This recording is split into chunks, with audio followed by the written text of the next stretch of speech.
Hello, you've reached the Hawera Mount View Lions Club. No one can take your call right now, as all our members are over in Wongamomana burning crosses and wearing bed sheets. Of course we're bloody not, for God's sake. Where's your sense of humour? Actually, truth be told, most of us are up in Mania for the unveiling of the giant toaster to go with that giant loaf of bread they have. Now, if you're calling about the line dancing classes, press 1. If you'd like to hire the spit roaster signed by Pine Tree or the Easy Up with Sir John Key's face on it, press 2 and 3 respectively. If you're calling about the next bingo night, press legs 11, or if it's for Wednesday's Fat Watchers weigh-in, press 88. Use a pen if your fingers are too pudgy.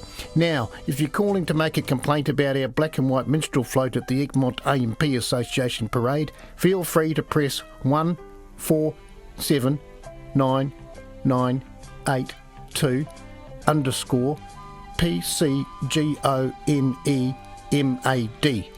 and then that asterisk thingy. Oh, and Mavis tells me that she's just finished a fresh batch of gollywogs ready for Christmas, but don't get your knickers in a twist. She's run out of black wool, okay, on account of using it all up on the giant Richie McCaw for the Santa parade. Then do I just push the off button? Cutting the crap with a heart of gold. It's Ken Oath.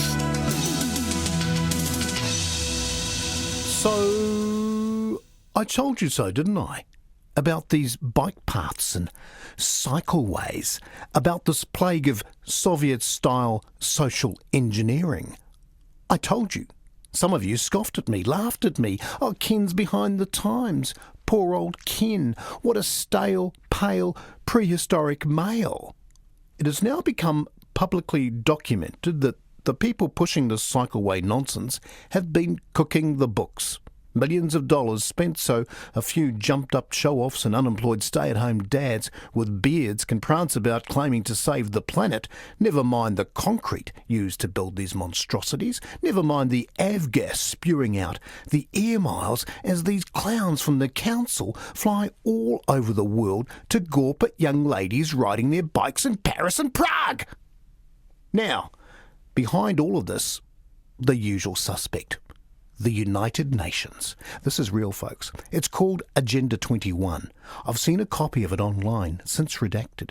The truth is, these people won't be happy till every last Holden Commodore SSV V8 or Audi S5 Quattro 4.2 on 20-inch rims, or even a lady's trusty shopping cart, which in my wife's case is a 2013 BMW X5. These people won't be happy till all of these, and possibly your car too, all of them are up on blocks, and we are all forced onto our bikes, but mostly onto buses or trains. Think about that for a moment. Forced onto trains. When did that last happen? Go ahead, caller. Adolf. It can't be right. Well, no, it's Alistair. Now listen, I know what you've been hinting at, Ken, but you know, it wasn't Hitler what made the trains run on time. It was Berlusconi.